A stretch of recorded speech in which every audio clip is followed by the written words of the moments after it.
साथियों, स्वागत है आपका self study classes with Sumit Jain YouTube channel में। तो सभी साथियों एक बार आ जाएं और वीडियो को लाइक कर दें, और जिन भी साथियों ने अभी तक सेल्फ स्टडी क्लासेस का ऐप डाउनलोड नहीं किया है वो सभी साथी सेल्फ स्टडी क्लासेस का ऐप डाउनलोड कर लें। और दोस्तों इस सेशन से जुड़ जाएं, रोज आपकी क्लासें होती है रात्रि 9 बजे। ठीक है, ये हिंदी साहित्य का दोस्तों आप ऐप डाउनलोड कर सकते हैं।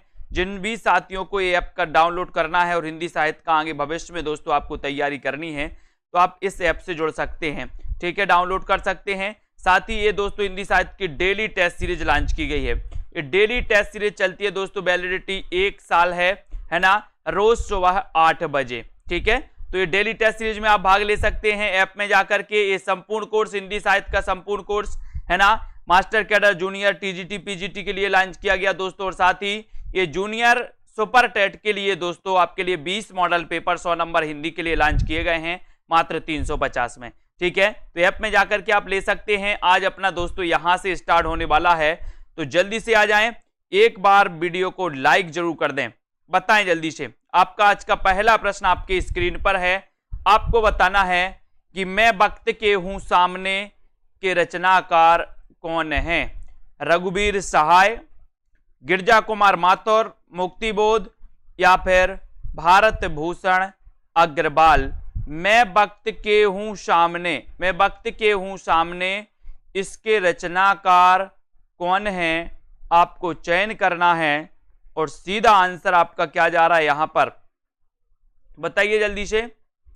मैं वक्त के हूं सामने, ये पढ़ा था पढ़ने की सर, वक्त के सामने क्यों खड़े हो? गिरजा, गिरजा, तो गिरजा कुमार माथुर, यानी आपका बी नंबर यहां पर बिल्कुल सही हो जाएगा। B number right answer, very good है ना। हित तरंगिणी के रचनाकार कौन है दोस्तों? हित तरंगिणी, प्रश्न क्रमांक 43। और हित तरंगिणी के रचनाकार आपको बताना है। शेयर कर दो जल्दी से एक बार सभी साथी। और दोस्तों हित तरंगिणी के रचनाकार कौन है, इसका आंसर आपको चयन करना है। 4 विकल्प हैं, 43 का आंसर आपको बताना है। और 43 में आपका राइट आंसर जा रहा है कि सर हित तरंगिणी के जो रचनाकार हैं वो रचनाकार हैं कृपाराम। कौन है? कृपाराम, यानी आपका जो सी नंबर है वो बिल्कुल सही है। कृपाराम आपका राइट आंसर हो जाएगा। Very good answer. इश्क नामा के रचनाकार कौन है? इश्क नामा 44। अच्छा क्वेश्चन है। इश्क नामा के रचनाकार आपसे पूछा गया है, आपको बताना है। और दोस्तों आपको self study classes app download कर लेना है सभी साथियों को। ठीक है, इश्क नामा के रचनाकार कौन है, इसका आंसर आपको चयन करना। प्रश्न क्रमांक 44 में 44 का आंसर बताइए सभी साथी। और आपका सीधा सीधा आंसर जा रहा है कि सर इश्क में नाम पड़ गया क्या? बोधा। तो बोधा से क्या बनेगा? बोधा, यानी कि आपका ए नंबर बिल्कुल सही है। इश्क नामा के रचनाकार कौन है? बोधा। ठीक है, ए नंबर, वेरी गुड, बहुत बढ़िया। बिहारी सतसई में कितने दोहे हैं? बिहारी सतसई जो कि दोस्तों मुक्तक काव्य है। क्या है ये? मुक्तक काव्य। रचनाकार बिहारी हैं। ठीक है, इसका काव्य रूप मुक्तक काव्य है। आपको बताना है कि बिहारी सतसई में दोहों की संख्या कितनी है, जल्दी बताइए। प्रश्न क्रमांक 45 का आंसर आपको चयन करना है। और 45 में आपका सीधा आंसर चला जाया है 713। 713, वेरी गुड। 713 दोहे हैं दोस्तों। D number right answer. अंतरजातीय विवाह की समस्या को उद्घाटित करने वाला उपन्यास कौन सा है? अंतरजातीय विवाह की समस्या को उद्घाटित करने वाला दोस्तों उपन्यास कौन सा है? कौन सा है? निर्मला, सेवा सदन, मां, या फिर भिखारिणी। अंतरजातीय विवाह की समस्या को उद्घाटित करने वाला उपन्यास कौन सा है? ये 46 नंबर का प्रश्न है। और 46 नंबर में आपका सीधा आंसर जा रहा है डी नंबर, यानी कि भिखारिणी। ठीक है, भिखारिणी आपका बिल्कुल सही आंसर है। ये आपका डी नंबर बिल्कुल सही है, वेरी गुड है ना। अंतरजातीय विवाह की समस्या को उद्घाटित करने वाला दोस्तों उपन्यास है। और ये भिखारिणी किसका है? एक दोस्तों मां और भिखारिणी, ये दो बताना है आपको किसके उपन्यास हैं, फटाक से बताइए। अमृतलाल नागर का जीवनी परक उपन्यास कौन सा है? 47वां प्रश्न है, अमृतलाल नागर का जीवनी परक उपन्यास कौन सा माना जाता है? प्रश्न क्रमांक 47 में आपको चयन करना है। वीडियो को लाइक करना है, शेयर करना है। अमृतलाल नागर का जीवनी परक उपन्यास आपको बताना है, जल्दी से बताइए 47 में। और जितने भी हमारे साथी हैं, सभी साथी दोस्तों ऐप को डाउनलोड कर लें। जूनियर सुपर टेट का दोस्तों आपके लिए क्या किया गया? जूनियर सुपर टेट का आपके लिए मॉडल पेपर लॉन्च किया गया। हिंदी साहित्य की डेली टेस्ट सीरीज भी चल रही है ना। तो अमृतलाल नागर की जीवनी परक उपन्यास कौन सा है? 47 में आपका चयन, और बिल्कुल सही आंसर आया है कि सर खंजन नयन लगा दो, 1 नंबर लगा दो, बिल्कुल सही हो जाएगा। Very good. 1 और 1 11 होते हैं का अर्थ है, क्या अर्थ है? संसार में सब संभव है, भीड़ में बल है, या फिर गणित विद्या पर दोस्तों निपुणता प्राप्त करना, या फिर संगठन में शक्ति है। संगठन बताइए। 1 और 1 11 होते हैं, इसका सही आपको बताना, इसका अर्थ क्या है? देखते हैं कौन कौन सही आंसर बता पा रहा है। 48 का आंसर मनु जी बताइए। और कौन सही बता रहा है? बीनू, सरोज जी, उपेंद्र जी। सीधा आंसर जा रहा है कि सर संगठन में शक्ति है, यानी आपका उत्तर डी नंबर बिल्कुल सही है। संगठन में क्या है? शक्ति है। डी नंबर आपका राइट आंसर हो जाए। 1 और 1 11 होते हैं दोस्तों, डी नंबर। इसका अर्थ होता है संगठन में शक्ति है। 100 सयाने का एक मत, इसका अर्थ क्या है? 100 सयाने का एक मत, इसका अर्थ आपको बताना है। 49 में आपको चयन करना है, वीडियो को लाइक करना है और उत्तर फटाक से कमेंट में लिखना है।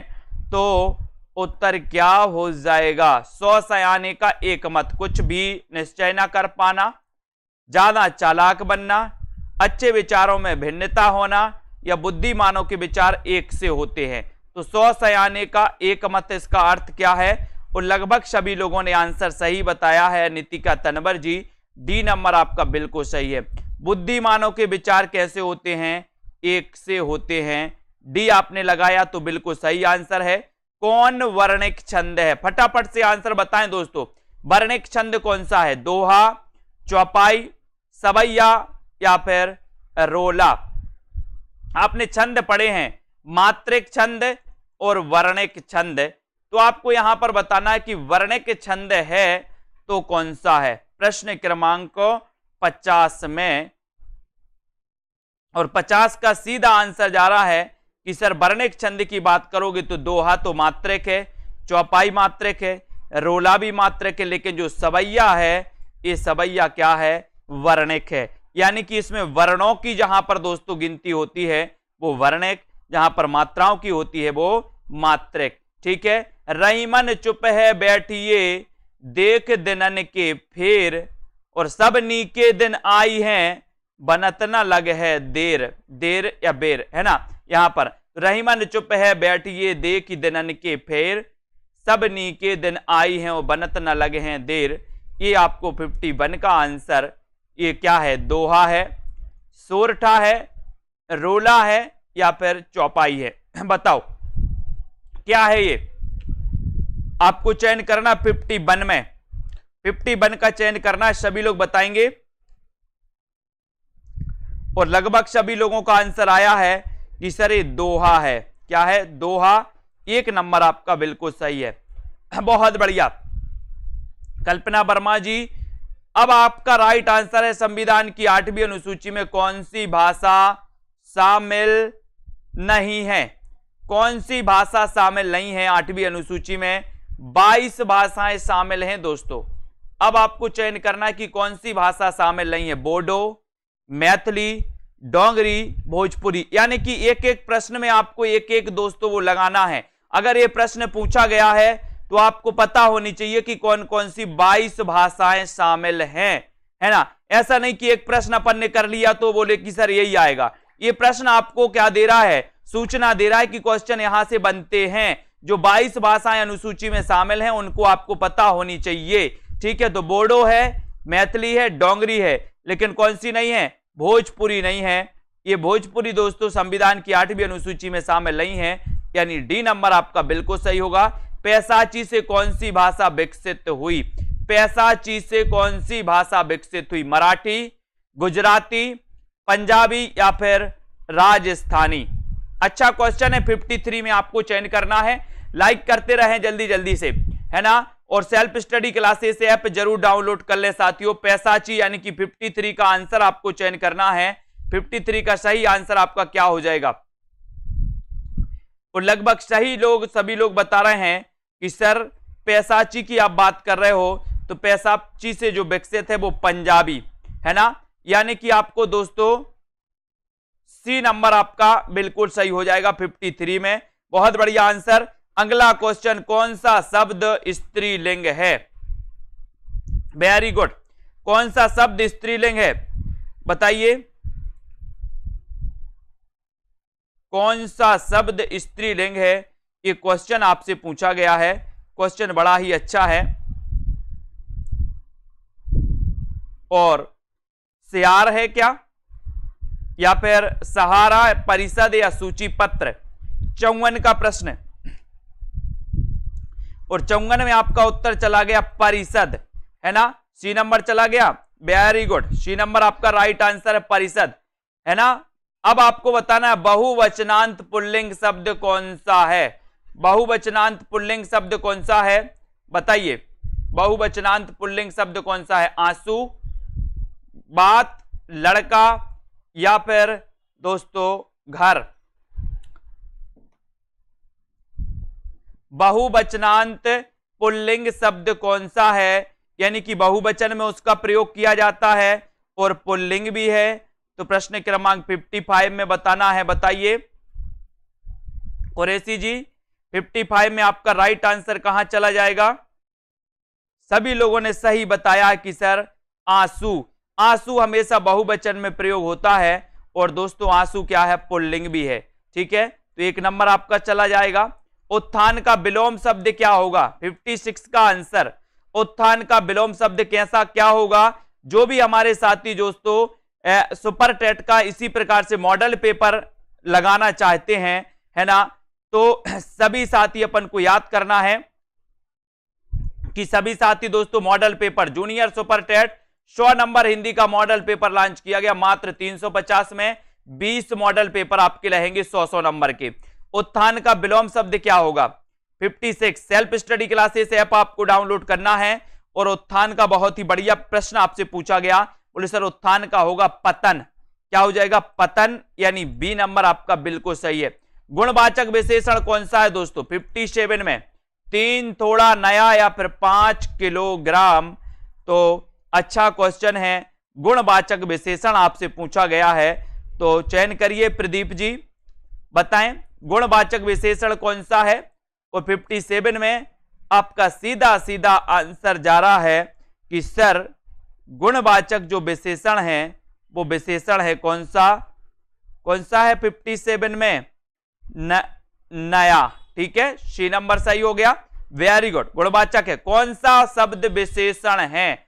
अब विशेषण बताना है कि कौन सा विशेषण है। आपने संज्ञा, सर्वनाम, क्रिया, विशेषण सब पढ़े हैं। कौन सा शब्द विशेषण है? 58 में आपको चयन करना है। राइट आंसर आपको बताना है, बताइए कौन सा शब्द विशेषण है। और सभी लोग बता रहे हैं कि सर विशेषण पूछ रहे हो अगर आप, तो उत्तर लगा दो काय में, निपट में। निपट यानी कि आपका जो सी नंबर है ये दोस्तों क्या है? ये विशेषण है, यानी सी नंबर आपका बिल्कुल सही है। ठीक है, बहुत बढ़िया, वेरी गुड। आलवार महिला संत का नाम क्या है दोस्तों? बहुत अच्छा क्वेश्चन है। 59 का आंसर बताना है। आलवार आलवार भक्तों की संख्या कितनी थी? 12 थी। कितनी थी? 12। अब इन दोस्तों 12 जो भक्त थे, इनमें एक महिला थी, महिला संत थी। उनका नाम क्या है वो आपसे पूछा गया है। और वो नाम क्या है? तो आपने बिल्कुल सही बताया कि सर वो नाम है आंडाल, यानी कि आपका जो डी नंबर है वो बिल्कुल सही है। Very good. राबिया के बारे में बताइए, राबिया कौन थी दोस्तों? राबिया के बारे में भी बताइए जल्दी से। उसके बाद कबीर का प्राकट्य स्थल क्या है, यानी कि जन्म स्थल क्या है कबीर जी का, जिनका जन्म 1398 में हुआ था। अब कबीर का प्राकट्य स्थल क्या है, ये आपको चयन करना है, लाइक करना है, शेयर करना है और सेल्फ स्टडी क्लासेस ऐप को डाउनलोड कर लें। ऊपर लिंक दी है हिंदी साहित्य वाले ऐप की। तो दोस्तों कबीर का प्राकट्य स्थल क्या है, 60 का आंसर सभी लोग बताएंगे। उत्तर क्या हो जाएगा, 60 का आंसर, 60 में आपका सीधा आंसर जा रहा है लहर तारा, यानी आपका जो बी नंबर है, बी नंबर वो बिल्कुल सही है। ठीक है, बी नंबर आपका बिल्कुल सही है। वेरी गुड, बहुत बढ़िया, है ना। रश्मि गिरी जी, राबिया सूफी काव्य धारा से संबंधित थी दोस्तों, राबिया, है ना। तो यहां पर आपका बी नंबर बिल्कुल सही है। Very good. अगला क्वेश्चन है, दादू की रचनाओं का संग्रह हरडे वाणी नाम से किसने किया है। दादू की रचनाओं का संग्रह हरडे वाणी नाम से किसने किया है। बहुत ही बढ़िया प्रश्न है साथियों, अच्छा क्वेश्चन है। लाइक करते जाएं, शेयर करते जाएं और दोस्तों बने रहें इसी प्रकार से। दादू की रचनाओं का संग्रह आपको बताना है, हरडे वाणी नाम से करने वाले जो विद्वान हैं वो विद्वान कौन है। और सीधा आंसर आपको पता है, आपने बताया उत्तर सी नंबर कि सर संतदास और जगनदास ने हरडे वाणी नाम से दादू की वाणियों का संकलन किया था। अब दो क्वेश्चन और यहां से आपको बताना है कि दादू का जन्म कब हुआ था, यह बताना है। और साथ ही दोस्तों यह भी बताना है कि अंगबधू नाम से दादू की वाणियों का संकलन किसने किया। ठीक है, दादू का जन्म कब हुआ, अंगबधू नाम से दादू की वाणियों का संकलन किसने किया, यह भी आपको बताना है। जल्दी बताओ, हालाबाद के प्रवर्तक कौन है 62 में, हालाबाद। और हालाबाद के क्वेश्चन कई बार आया है दोस्तों, और मैंने कई बार आपको बताया है हालाबाद के प्रवर्तक कौन माने जाते हैं। जयशंकर प्रसाद, हरिवंश राय बच्चन, रामेश्वर शुक्ल अंचल या फिर निराला, यानी कि प्रश्न 62 है। राइट आंसर आपको चयन करना है और सीधा सीधा आंसर आपका जा रहा है कि सर बच्चन करते हैं, बच्चे हल्ला करते ना, बच्चे क्या करते हैं, हल्ला करते हैं। तो ये हल्लाबाद बच्चे करते तो बच्चन यानी हरिवंश राय बच्चन, है ना। आपका बी नंबर बिल्कुल सही हो जाएगा, हरिवंश राय बच्चन, है ना। मधुशाला, मधुबाला, मधु कलश, इनकी रचनाएं अपन ने पढ़ी है ना। गलत विलोम शब्द युग्म कौन सा है, बताएं। गलत विलोम शब्द युग्म कौन सा है, प्रवेश नवेश, मूक बाचाल, भूत भविष्य, पुरस्कार का तिरस्कार, बताएं गलत कौन सा है विलोम शब्द। अच्छा क्वेश्चन है, 63 का आंसर आपको बताना है। और दोस्तों बहुत ही बढ़िया मौका है आपके लिए।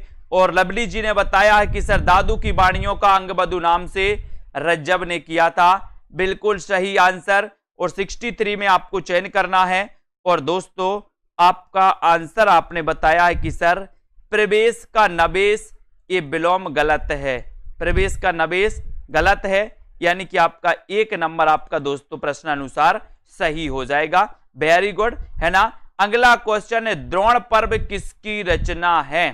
द्रोण पर्व किसकी रचना है, देव कवि की, लाल कवि की, कुलपति मिश्र की या फिर पद्माकर की। द्रोण पर्व किसकी रचना है। क्वेश्चन बड़ा अच्छा है KM आरती जी। और 64 का आंसर हमें चयन करना है, 64 का आंसर हमें चयन करना है। और सभी लोगों ने लगभग सही बताया है कि सर द्रोण पर्व हमारे कुल के पति द्रोण पर्व मनाते हैं। कौन मनाते हैं, कुलपति। कुलपति कौन मनाते, कलपति का मनाते हैं, द्रोण पर्व। द्रोण पर्व मनाते हैं कौन, कुलपति। तो कुलपति मिश्र, यानी कि आपका जो सी नंबर है, सी नंबर बिल्कुल सही हो जाएगा, है ना। ये कुलपति बताना है दोस्तों कि ये जो है ये किस काल के कवि हैं और किस काव्य धारा के कवि हैं, बताइए।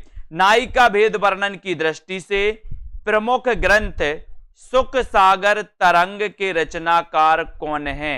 सुख सागर तरंग के रचनाकार आपको बताना है, मतिराम है, देव हैं, भिखारी दास हैं या फिर भूषण कवि हैं। सुख सागर तरंग के रचनाकार चयन करना है, लाइक करना है, अपने मित्रों तक शेयर जरूर करना है। सुख सागर तरंग के रचनाकार आपको बताना है। बताएं 65 का आपका चयन। बहुत ही बढ़िया क्वेश्चन है दोस्तों। आपको पता है रीति काल में एक कवि हैं द्विजदेव, एक कवि हैं द्विजदेव और एक कवि है देव, है ना, इनमें कंफ्यूज होते हैं। देव का पूरा नाम देवदत्त था, देवदत्त था, ठीक है। अब देव जो कवि हैं दोस्तों, इनकी नायिका भेद वर्णन संबंधी रचना है कौन सी? सुख सागर तरंग, यानी आपका बी नंबर सही है। ये जो देव कवि हैं इनका नाम कई बार पूछा गया कि पूरा नाम क्या था, तो देवदत्त है, ठीक है। देव कवि के बारे में दोस्तों पूछा जाता है कि किस काव्य धारा से संबंधित थे, तो रीतिबद्ध थे, है ना। लेकिन द्विजदेव के बारे में एक क्वेश्चन आता है कि द्विजदेव किस काव्य धारा से संबंधित थे, तो ये दोस्तों क्या थे? ये रीति मुक्त थे। क्या थे? रीति मुक्त, ठीक है। तो ये द्विजदेव अलग हैं और देव कवि अलग हैं, इनको याद कर लेना। छायावादी कवियों में सर्वाधिक रहस्य भावना किसमें पाई जाती है? सबसे बड़ी बात तो दोस्तों कि छायावाद है ना 1918 से लेकर के 1936 का काल माना जाता है, ठीक है। दूसरी बात है कि छायावाद के प्रवर्तक जयशंकर प्रसाद माने जाते हैं, ठीक है। लेकिन आपसे क्वेश्चन ये पूछा गया कि रहस्य भावना किसमें पाई जाती है, तो प्रश्न क्रमांक 66 का आंसर है। और 66 का आपको पता है कि सर अगर काल की बात करेंगे कि सबसे ज्यादा रहस्य भावना से प्रभावित काल कौन सा है, तो आप छायावाद लगाते। लेकिन उसके अंदर पूछ लिया गया कि छायावाद में भी रहस्यवाद से सबसे ज्यादा प्रभावित कौन है, तो आप महादेवी वर्मा लगा देना। सी नंबर आपका बिल्कुल सही है। सोनेट रचना के लिए प्रसिद्ध हैं तो कौन है? नागार्जुन, त्रिलोचन, प्रसाद या फिर निराला। सोनेट लेखन के लिए, सोनेट रचना के लिए प्रसिद्ध कौन माने जाते हैं, ये आपका क्वेश्चन है प्रश्न क्रमांक 67 में। और 67 में आपका सही आंसर जो जा रहा है कि सोनेट रचना के लिए जो प्रसिद्ध माने जाते हैं वो माने जाते हैं कौन? वो माने जाते हैं त्रिलोचन। कौन माने जाते? त्रिलोचन। लेकिन बात यहीं तक नहीं रुकी। त्रिलोचन का वास्तविक नाम क्या था, ये क्वेश्चन भी आपको बताना है। त्रिलोचन का वास्तविक नाम क्या था ये भी बताना है। साथ ही दो रचनाएं इनकी बतानी कि दो रचनाएं त्रिलोचन की कौन कौन सी हैं, है ना, जिससे ना देख सकें, ना सुन सकें, ना छू सकें, उसके लिए एक शब्द अपन को बताना है दोस्तों। उसके लिए क्या होगा? जिसे ना देख सकें, ना सुन सकें, ना छू सकें, उसके लिए क्या कहेंगे? निराकार कहेंगे, उसके लिए निर्गुण कहेंगे, उसके लिए अदृश्य कहेंगे या उसके लिए अगोचर कहेंगे? बहुत ही बढ़िया प्रश्न है दोस्तों। जिसे ना देख सकें, ना सुन सकें, ना छू सकें, ऐसा 68 का आंसर आपको बताना है। 68 में आपका सही आंसर क्या हो जाएगा?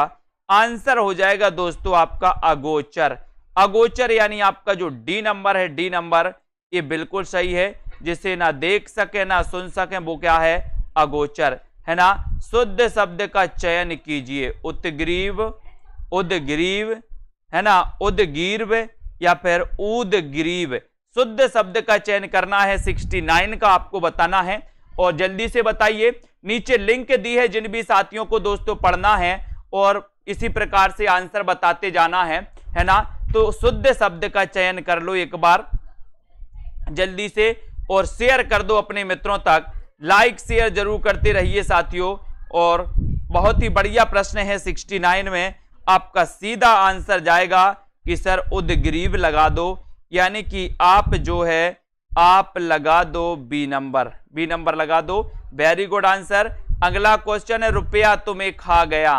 रुपया तुम्हें खा गया एकांकी के लेखक कौन है? रुपया तुम्हें खा गया एकांकी के लेखक कौन है?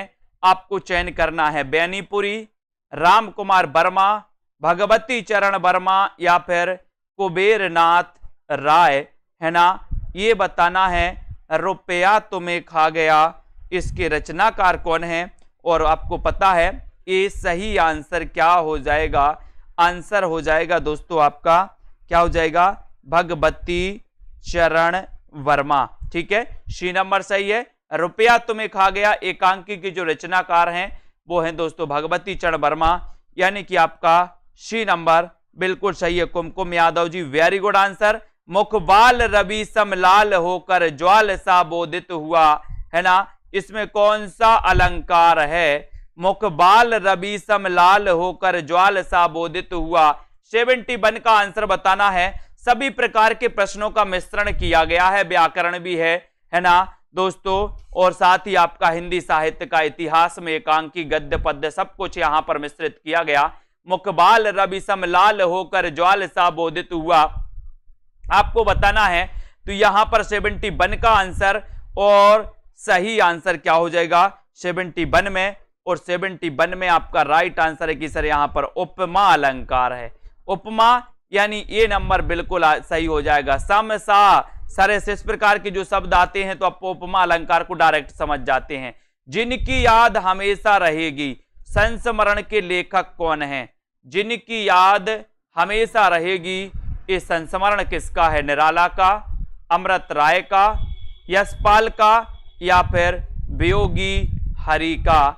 जिनकी याद हमेशा रहेगी, संस्मरण के लेखक कौन है? 72 का आंसर 72 में आपको चयन करना है, और आपका राइट आंसर क्या हो जाएगा? जिनकी याद हमेशा रहेगी। आपको पता है दोस्तों, जो अमृत पी लेते हैं और अमर हो जाते हैं उनकी याद हमेशा रहेगी। बोले सर अमृत जो पी लें तो क्या हो जाएंगे? अमर हो जाएंगे। अब अमर हो जाएंगे तो उनकी याद तो हमेशा रहेगी, है ना। तो जिनकी याद हमेशा रहेगी ये संस्मरण है, और इसके लेखक है अमृत राय। कौन है? अमृत राय, यानी बी नंबर आपका अमृत राय जिन्होंने भी बताया है उनका बिल्कुल सही है। अपनी आत्मकथा को स्मृति यात्रा यज्ञ किसने कहा? बताइए 73 का आंसर। अपनी आत्मकथा को स्मृति यात्रा यज्ञ किसने कहा? विष्णु प्रभाकर ने, कमलेश्वर ने, हरिवंश राय बच्चन ने, या फिर वियोगी हरि ने? प्रश्न क्रमांक 73 का आंसर 73 का आपको चयन करना है, लाइक करना है, अपने मित्रों तक शेयर करना है, और जिन भी साथियों को मॉडल पेपर लेना है वो मॉडल पेपर जरूर लें दोस्तों, प्रैक्टिस करने के लिए अच्छा रहेगा, आपको पता भी चलेगा, है ना। और यहां पर आपका अपनी आत्मकथा को स्मृति यात्रा यज्ञ किसने कहा? और सीधा आंसर आपका जा रहा है 73 में। क्या जा रहा है? हरिवंश राय बच्चन ने। इनकी आत्मकथा कितने भागों में दोस्तों प्रकाशित है, ये आपको बताना है। बताइए जल्दी से। सागर की लहरों पर यात्रा साहित्य के लेखक कौन है? सागर की लहरों पर बताइए। सागर की लहरों पर यात्रा साहित्य के जो रचनाकार माने जाते हैं वो कौन माने जाते हैं? बताएं। मुक्तिबोध, निराला, मोहन राकेश, या फिर भगवत शरण उपाध्याय? चयन करना है, लाइक करना है, शेयर करना है।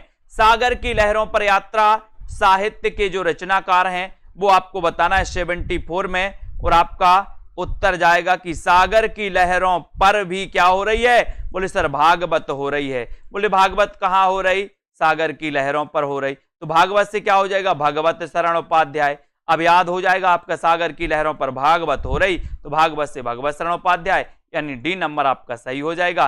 पुस्तक जल्लड़ हत्य दे चली गज्जन नृपकाज, है ना। ये पंक्ति बताना है दोस्तों, ये पंक्ति किस ग्रंथ की ली गई है? ये पंक्ति किस ग्रंथ की है आपको बताना है। साथ ही पूरे जितने ग्रंथ आपको दिए इनके रचनाकार भी आपको ही बताना है। बीसल देव रासो के रचनाकार कौन है? पृथ्वीराज रासो के कौन है? हमीर रासो के कौन है? और विजयपाल रासो के कौन है? सभी बताएंगे। पुस्तक जल्लड़ हत्य दे तो सभी को पता पृथ्वीराज रासो हो जाएंगे, बी नंबर सही हो जाएंगे। लेकिन इन चार में आपको चयन करना है, इनके रचनाकार आपको बताना है। उत्तर बताएंगे सभी लोग। कृष्ण के साथ राधा की महानता किस संप्रदाय की विशेषता है? कृष्ण के साथ राधा की महानता किस संप्रदाय की विशेषता मानी जाती है? श्री संप्रदाय की, शनक संप्रदाय, रुद्र संप्रदाय, या फिर दोस्तों ब्रह्म संप्रदाय? तो जल्दी बताओ। यहां पर आपको बताना है कृष्ण के साथ राधा की महानता किस संप्रदाय की देन है, किस संप्रदाय की विशेषता है? प्रश्न क्रमांक 76 में। थोड़ा सा कठिन प्रश्न है लेकिन आपसे बनेगा, और आपका उत्तर है कि सर शनक संप्रदाय की। किसकी विशेषता है? शनक संप्रदाय, है ना, यानी बी नंबर। इस संप्रदाय के प्रवर्तक कौन है दोस्तों? निम्बार्काचार्य। और ये सनक संप्रदाय आपसे पूछा गया था। B number right answer. साहित्यानंद किसकी रचना है? साहित्यानंद ये किसकी रचना है? देव कवि की, वृंद कवि की, ग्वाल कवि की या फिर गोप कवि की? साहित्यानंद के रचनाकार कौन है? और सभी लोगों का बिल्कुल सीधा आंसर जा रहा है 77 में कि सर साहित्यानंद, है ना। नंद की बात आई है तो नंद यानी कि दोस्तों आपका ये ग्वाल कवि हो जाएगा। ग्वाल कवि यानी सी आपका साहित्यानंद रचना है ग्वाल कवि की। Very good. अंग दर्पण के रचनाकार कौन है दोस्तों? 78 का आंसर। अंग दर्पण रसलीन, तोषकवि, बोधा या फिर मुबारक? अंग दर्पण के रचनाकार कौन है? चयन करना है आपको, लाइक करना है आपको। 78 का आंसर और आपका उत्तर हो जाएगा रसलीन। रसलीन यानी ये नंबर आपका सही है। अंग दर्पण के रचनाकार रसलीन है, ये नंबर बिल्कुल सही। सुमित्रानंदन पंत की पहली कविता कौन सी है? सुमित्रानंदन पंत की पहली कविता कौन सी है? बताइए। ग्राम्या, वाणी, लोकायतन या फिर गिरजे का घंटा? 1900 में दोस्तों इनका जन्म हुआ था कोसानी अल्मोड़ा में, है ना, सुमित्रानंदन पंत जी का। और इन्हें आपको पता है इनकी पल्लव रचना है जिसे छायावाद का मैनिफेस्टो कहा जाता है। सुमित्रानंदन पंत को प्रकृति का चेतेरा कवि कहा जाता है। और पंत की पहली कविता कौन सी है? तो आपको पता है कि सर पहले गिरजे का घंटा। गिरजे का घंटा डी नंबर आपका सही। आर्थिक विषमता को उद्घाटित करने वाली रचना कौन सी है?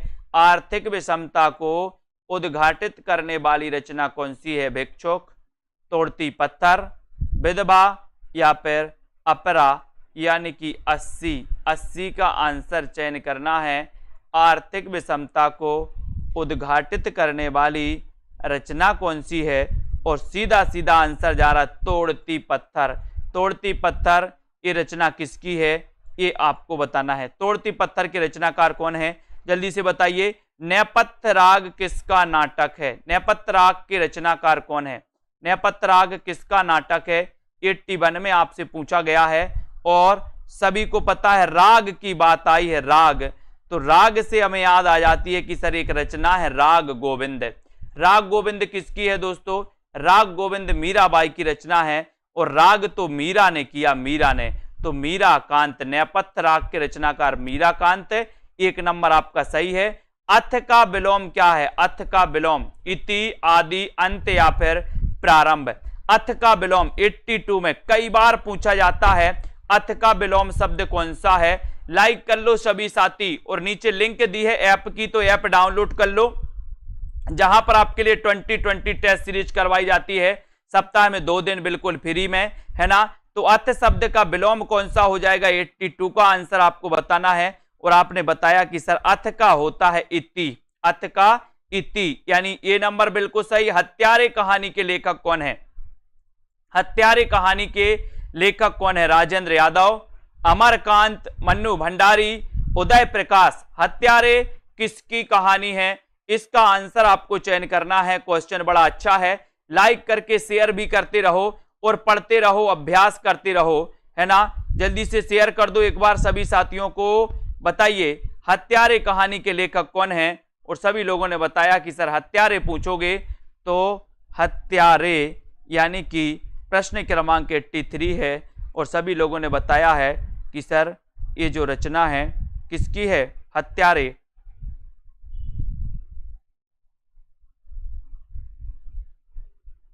ये रचना है दोस्तों किसकी? अमरकांत की।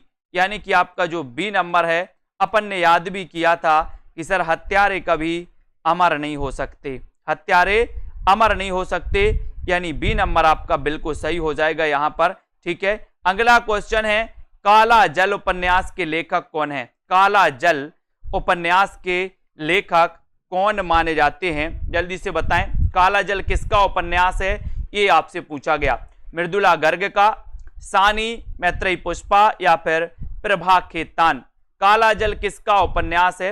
अच्छा क्वेश्चन आपसे पूछा गया है। लाइक करते रहें जल्दी जल्दी से। और सीधा आंसर आपका जा रहा है कि सर काला जल। काला जल से हम सानी बनाएंगे। सानी, सानी बनती ना, गैयों बैलों के लिए सानी बनती है, भूसा की सानी। और सानी बनाएंगे हम काय से? काला जल से, सानी सानी, एक दोस्तों सॉन्ग भी है, सानी सानी सानी है, तो ये सानी काला जल है ना, ये सानी की है। Very good. एक पति के नोट्स, इसके लेखक कौन है? एक पति के नोट्स आपको बताना है। मधु जी, दिनेश कुमार जी, एक पति के नोट्स और एक पत्नी के नोट्स। एक पत्नी के नोट्स भूल कर भी किसी को नहीं दे देना, नहीं तो क्या हो जाएगा, ममता कालिया बन जाएगी। बोले सर, है ना।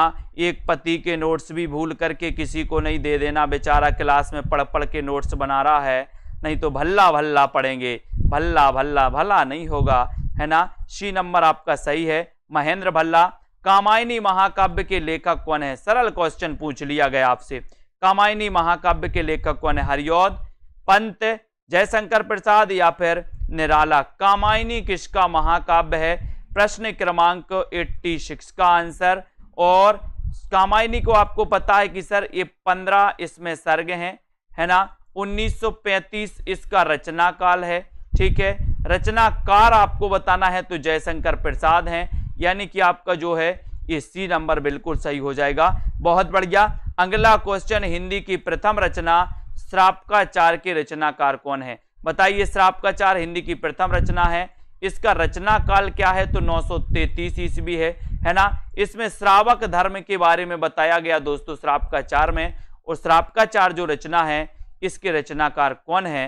तो आपको याद करना है श्रावक देव, श्रावक देव। तो देव से क्या बनेगा? देवसेन, श्रावक देव। ये हिंदी की प्रथम रचना है, और हिंदी के प्रथम कवि कौन है? तो सरायपा, सभी को पता है। विनय पत्रिका की भाषा क्या है? भाषा, विनय पत्रिका की भाषा क्या है, ये आपको चयन करना है। ये जो रचना है दोस्तों ये तुलसीदास जी की रचना है, तुलसीदास, है ना। तुलसीदास चंदन घिसे तिलक देत रघुवीर। विनय पत्रिका की भाषा क्या है? प्रश्न क्रमांक 88 में। और भाषा का आपका सीधा आंसर जा रहा है, क्वेश्चन कई बार आया है, तो उत्तर हो जाएगा ब्रज, यानी ये नंबर आपका बिल्कुल सही हो जाएगा। ये नंबर जिन्होंने लगाया राइट आंसर, है ना। राम भक्ति में तत्सुखी शाखा के प्रवर्तक कौन है? राम भक्ति में तत्सुखी शाखा के प्रवर्तक कौन है?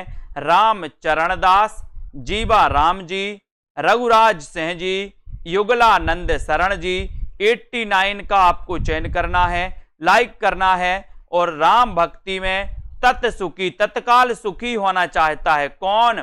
कौन होना चाहता है तत्काल सुखी? अपन ने पढ़ा है ट्रिक से कि सर जीव जो है, जीव जो है ये जीव तत्काल सुखी, तत्सुखी होना चाहता है जीव, तो जीव से बनेगा जीवा राम, यानी बी नंबर आपका सही हो जाएगा, बी नंबर, है ना। टूटते परिवेश ये किसकी रचना है दोस्तों? टूटते परिवेश के रचनाकार कौन है? जल्दी जल्दी से बताइए। और नीचे लिंक दी है, तो सभी साथी लिंक से जल्दी से दोस्तों ऐप को डाउनलोड कर लें। और विष्णु जी ने कहा एक बार कि परिवेश टूटते जा रहे हैं। परिवेश क्या हो रहे हैं?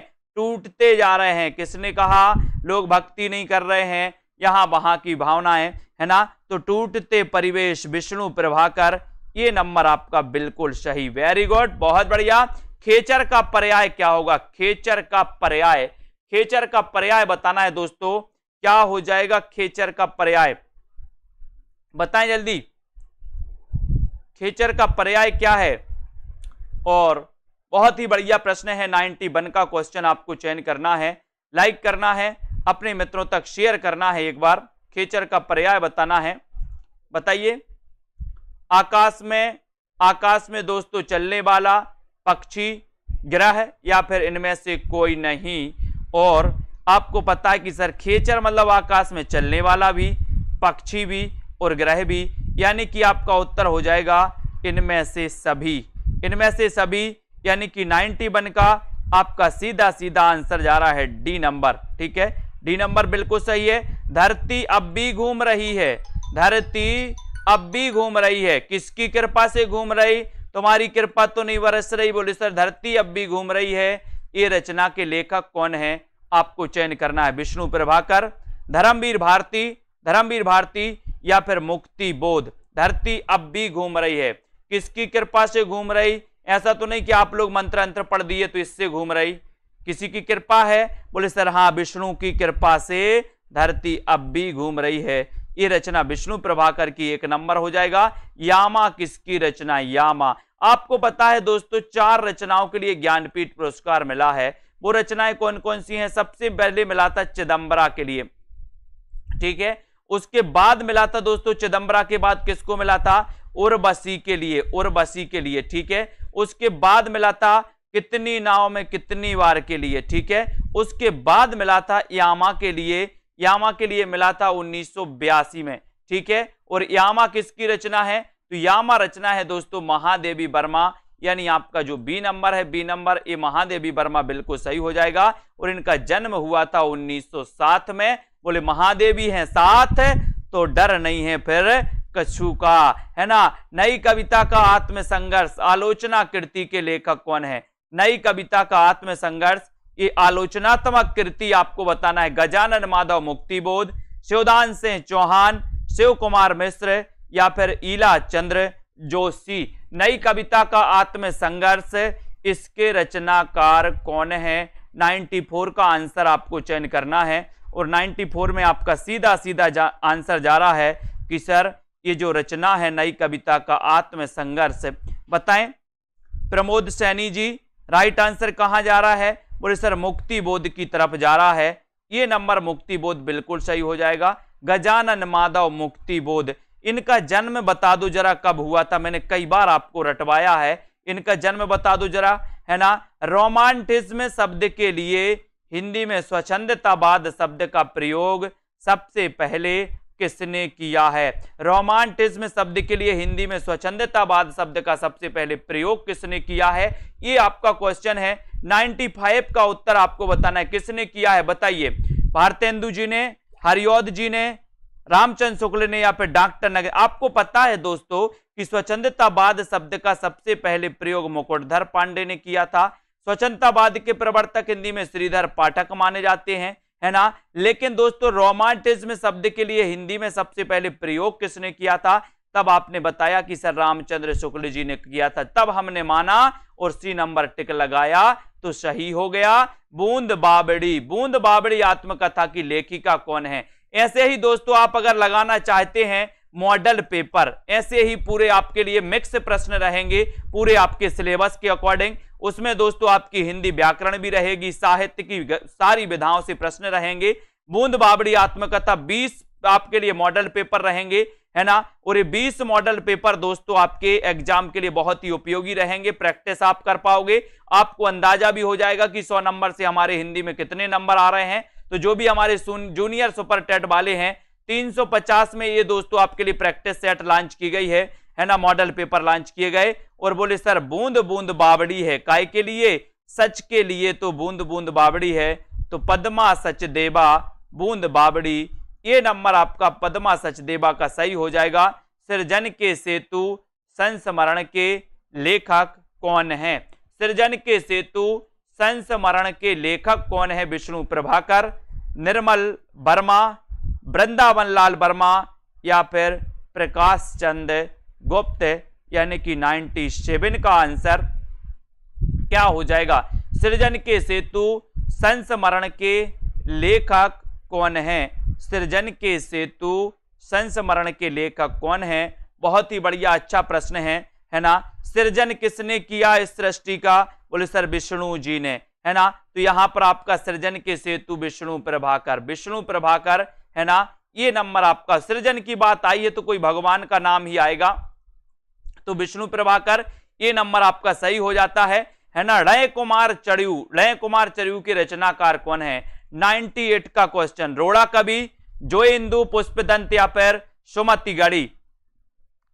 रणय कुमार चरियू के रचनाकार कौन है बताइए दारसू जी।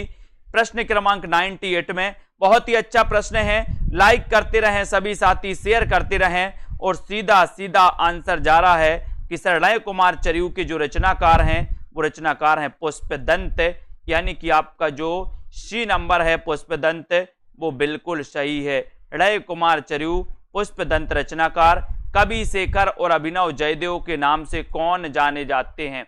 99 कवि शेखर और अभिनव जयदेव के नाम से कौन जाने जाते हैं? अच्छा क्वेश्चन है, बढ़िया प्रश्न है। और दोस्तों 99 में आपको उत्तर बताना है कौन जाने जाते कवि शेखर और अभिनव जयदेव के नाम से। 99 में और 99 में आपका सीधा आंसर जाएगा कि सर कवि शेखर और अभिनव जयदेव के नाम से जाने जाते हैं कौन? विद्यापति। विद्यापति यानी कि आपका जो 1 नंबर है बिल्कुल सही है। विद्यापति की आपको पता है कुल मिला के 16 ग्रंथ हैं इनके, है ना। इनके दोस्तों 13 संस्कृत में है, 2 अबहट्ट में है, 1 मैथिली में है। मैथिली में पदावली है, अबहट्ट में 2 कीर्तिलता और कीर्तिपता का है, बाकी दोस्तों 13 इनके संस्कृत में है। विद्यापति को मैथिल कोकिल भी कहा जाता है। कवि शेखर अभिनव जयदेव के नाम से भी जाना जाता है। 1 नंबर आपका सही है। भक्त नामावली के लेखक कौन माने जाते हैं? प्रश्न क्रमांक 100 का आंसर आपको बताना है। नाभादास, गोकुलनाथ, कालिदास या फिर ध्रुवदास। भक्त नामावली के दोस्तों लेखक कौन है? क्वेश्चन बड़ा अच्छा है, आपको उत्तर बताना है। लाइक करते हुए शेयर करिए अपने मित्रों तक। और दोस्तों अपन ने पढ़ी है भक्तमाल। भक्तमाल नाभादास की रचना है। उत्तर भक्तमाल भारतेंदु जी की रचना है। लेकिन भक्त नामावली आपसे पूछा गया तो भक्त नामावली के रचनाकार कौन है? ये क्वेश्चन है आपके लिए। एक बार लाइक करके शेयर जरूर करें अपने मित्रों तक। और दोस्तों ये आपके 100 नंबर कंप्लीट होते यहां पर आपका भक्त नामावली के लेखक बताना है और उत्तर हो जाता है ध्रुवदास, यानी डी नंबर आपका बिल्कुल सही है। बहुत बढ़िया, सभी साथियों के लिए धन्यवाद। सभी साथी हिंदी साहित्य का ये दोस्तों ऐप डाउनलोड कर लें, है ना। आपके लिए नीचे लिंक दी है तो आप कर सकते हैं। सेल्फ स्टडी क्लासेस आप सर्च कर लेना दोस्तों, प्ले स्टोर में आपका फायदा ही होगा, है ना। और यहाँ पर हिंदी साहित्य का संपूर्ण कोर्स चल रहा है, मात्र 1200 में हिंदी साहित्य का संपूर्ण कोर्स।